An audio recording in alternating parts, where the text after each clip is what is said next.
আজকে তোমাদেরকে একটা জটিল সংখ্যার কি সমস্যা নিয়ে আলোচনা করব। দেখো এখন মাইনাসের কত 7 প্লাসের কত 24 কত i এই একটা সংখ্যা এত আর কি বর্গমূল নির্ণয় করতে বলছে। আচ্ছা, এই টাইপের কি একটা অঙ্ক তুমি বোঝার চেষ্টা করো, তুমি অনায়াসে কি এই টাইপের অসংখ্য অঙ্ক কি করতে পারবে। দেখো একটু খেয়াল করো, এখানে যদি আমি কি এই সংখ্যাটাকে কি বর্গমূল করি, অর্থাৎ কি রুট ওভার কত -7 কি প্লাস কত 24 কত i, এই তো ঠিক না, বর্গমূল করতে বলছে।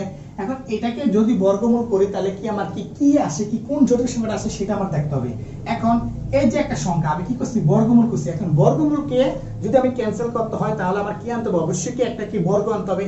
তার মানে বুঝতেছি যে এখানে যে সংখ্যাটা আছে সেটাকে আমার কি করতে হবে, বর্গের সূত্রে পরিণত করতে হবে। তাহলে এখন যদি আমি পরিণত করতে যাই তাহলে এখন এই -7 যে কথা একটু খেয়াল করো, -7 কি এমন ভাবে লিখতে হবে যাতে কি আমি কি যোগ বিয়োগ মানে যেই সংখ্যা দুটার সাহায্যে লিখবো ওই দুইটা সংখ্যার কি গুণ করার মাধ্যমে কত হয় 24 আসে।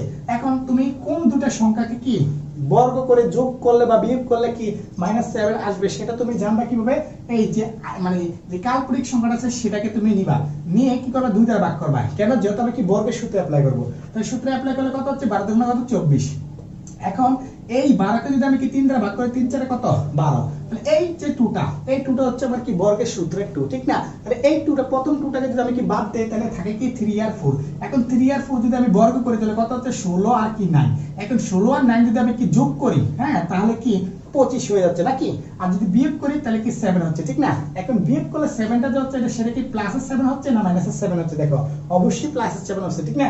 এখন আমার পেতে হবে কত -7, তাহলে অবশ্যই এখানে আমি কি 9টাকে ধরতে হবে কি প্লাসের এবং কি 16টাকে ধরতে হবে কত মাইনাসের, তখনই আমার কি -7 পাওয়া যাবে। এই সংখ্যা জটিল সংখ্যার বর্গমূল করার সময় কি তাকে বর্গের সূত্র কিভাবে অ্যাপ্লাই করবা সেটা তুমি কিভাবে বুঝো, অবশ্যই কাল্পনিক সংখ্যার সাহায্যে। এখন আমি -7 কে যদি আমি কি -16 কি প্লাসের কত 9 প্লাসের কত এটাকে যদি লিখি 2 * 3 * কত 4 কত i, সমস্যা আছে।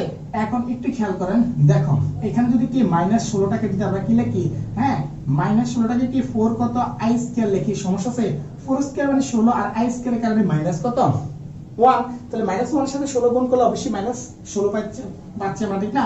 এখন এটাকে যদি আমরা লিখি 2 * কত, তাহলে কত হচ্ছে দেখো তো 3 * কত 4 কত i, আর এখানে কি আছে প্লাসের কত 9 কে যদি আমরা লিখি 3 স্কয়ার লিখতে পারি, ঠিক না। এখন যদি আমি কি সূত্রটা করি a square + 2ab + b square সূত্র করি তাহলে হচ্ছে কত 4i প্লাসের কত 3 কত স্কয়ার, তাহলে এই রুট আর স্কয়ার কি ক্যান্সেল, তাহলে থাকতেছে কি আমার 3 প্লাসের কত 4i, ঠিক না। এটাই হচ্ছে আমার কি যে এই সংখ্যার কি বর্গমূলের কি রেজাল্ট। তারপরে আমরা বুঝতেছি যে কোনো একটা জটিল সংখ্যাকে যদি আমরা কি বর্গমূলে করি তারপরে কি বের হবে, একটা জটিল সংখ্যা কি বের হবে।